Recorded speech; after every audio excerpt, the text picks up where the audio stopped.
Daily star পক্ষ থেকে রাষ্ট্রপতিকে ফোন দেওয়া হয়েছিল। তিনি ২ মিনিট কথা বলেছেন। ২ মিনিটের মধ্যে তিনি যা বলেছেন, যা কিছু হচ্ছে আমার জন্য অপমানজনক, বিব্রতকর। আমি চ্যালেঞ্জ করে বলতে পারি কারোর সাথে কোনো কথা হয়নি। এবং বিএনপির একজন নেতার নাম প্রকাশ্যে অনিচ্ছুক এমন একজন নেতা জানিয়েছেন যে, শুধু কোন আলাপই বড় কারণ নয়, এর চেয়ে আরো জটিল পরিস্থিতি ঘটতে যাচ্ছে। যার কারণে এই পদত্যাগ বা রাষ্ট্রপতি তাড়াহুড়া করে পদত্যাগ করতে যাচ্ছেন। জটিল পরিস্থিতি কি হতে পারে? এবং শেখ হাসিনা যে ফিরে আসার ঘোষণা দিয়েছেন সেটা নিয়ে নানান ধরনের বিতর্ক রয়েছে। এটিকে কেন্দ্র করে কিছু হওয়ার সম্ভাবনা আছে? এটি জটিলতার দিকে যাচ্ছে?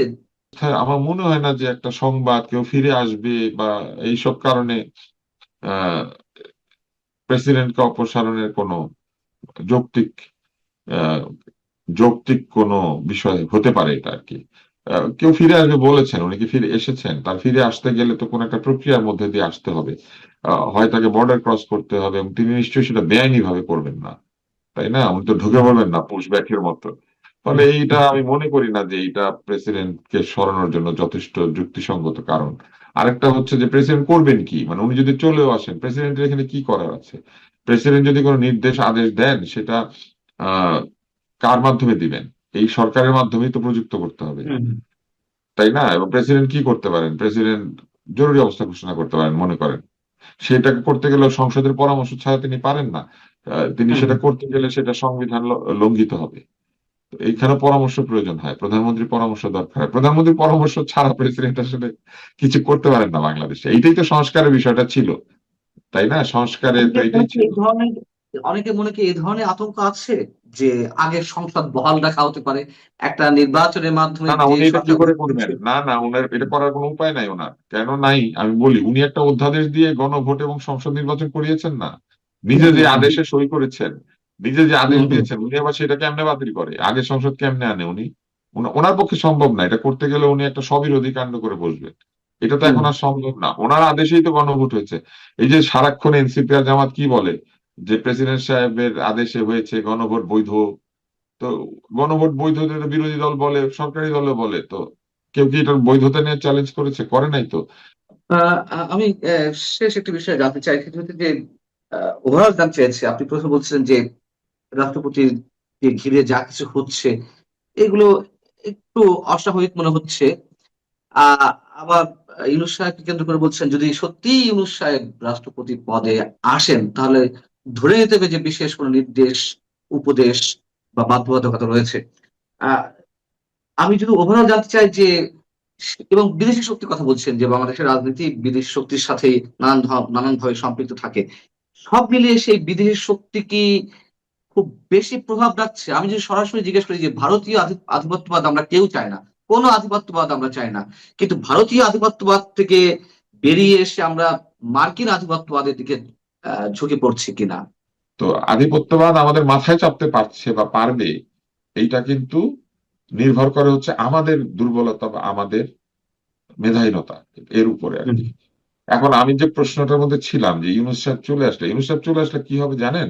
উনি আবার সে আগের মতো আলী রিয়াজ, তারপরে ওই আবার যে ওনার লামিয়া মুর্শেদ, এদেরকে ঘিরে হুম, গণভবন ঘিরে, ওইগুলো বঙ্গভবন ঘিরে একটা চক্র তৈরি হবে।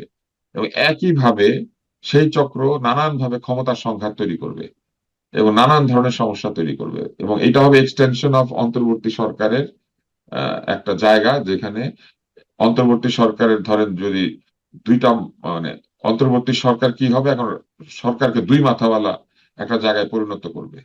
বঙ্গভবনকে ঘিরে একদল লোক তাদের ক্ষমতা প্র্যাকটিস করতে শুরু করবে, এবং এটা খুবই অসুবিধাজনক হবে বিএনপির জন্য। বিএনপির কোনোভাবেই আমি মনে করি না যে এমন কোন ব্যক্তিকে রাষ্ট্রপতি নির্বাচিত করা উচিত যে ব্যক্তি তাদেরকে তাদের যে ক্ষমতার জায়গা রয়েছে সেই জায়গাকে নানানভাবে প্রশ্নবিদ্ধ করবেন। আর আরেকটা বিষয় আমি একটু বলি। আহ, জি।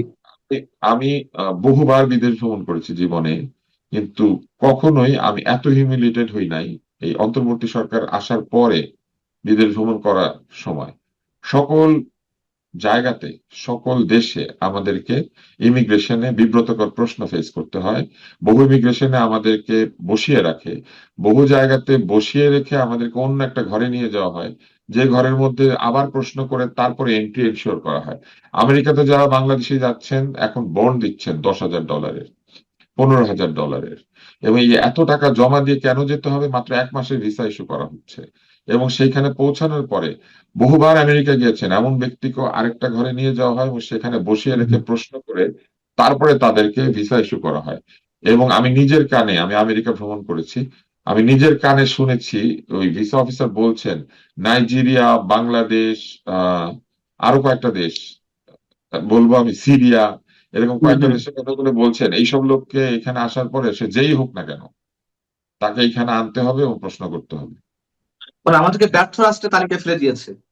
আমি নিজের কানে ওখানে বসে থেকে শুনেছি, তো আমাকেও নিয়ে গেছে একটা ঘরে নিয়ে বসিয়ে রেখে, এবং আমি যখন অনেক প্রশ্ন করতে শুরু করেছি সে কোনো উত্তর দেয় না,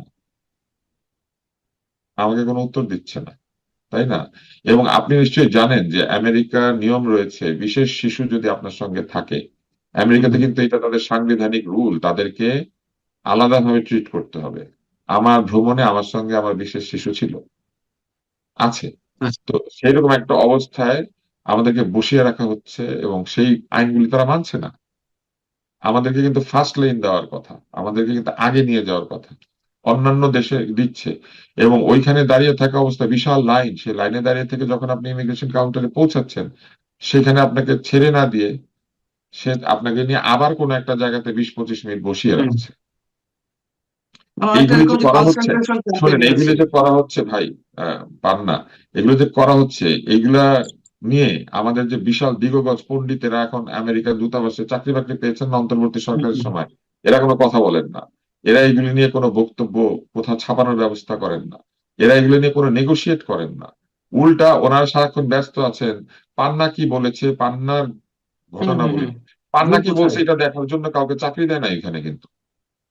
বরং বিদেশি মিডিয়াতে যে দেশে কে আছে, যে যে দেশে আছেন সেই দেশে বিদেশি মিডিয়াতে বিদেশে আমাদের নাগরিকরা কি ধরনের ব্যবহার পাচ্ছেন এবং সেটা নিয়ে কি ছাপা হবে হবে না, আমাদের ইমেজ উন্নত করার চাকরি দেওয়া হয়েছে তাদেরকে।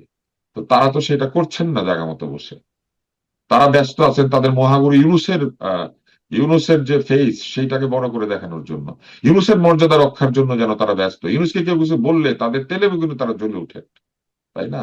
তো এইগুলো কিন্তু আমাদের জন্য খুব বিব্রতকর। সাংবাদিকরা কথা বলবে, এমনকি ভুল সমালোচনাও করতে পারে, সেটা করতে পারে। যেমন ধরেন আপনি দুইটা পত্রিকার কথা বললেন, আমরা কি ভুলে হুম, গিয়েছি যে এই পত্রিকার সম্পাদক নিজে বলেছিলেন যে উনি বিশেষ সংস্থার পাঠানো রিপোর্ট না দেখে ছাপতেন? হুম, হুম। আপনি এইটা, এই সমালোচনা করতেই হবে যে ওনার মতো ব্যক্তি না দেখে ছাপবেন কেন? কারণ ওনারাই তো সবাইকে বলেছেন যে কোনো কিছু না দেখে ছাপিও না, জার্নালিজম উইদাউট ফিয়ার অ্যান্ড কি জানো। হুম, হুম।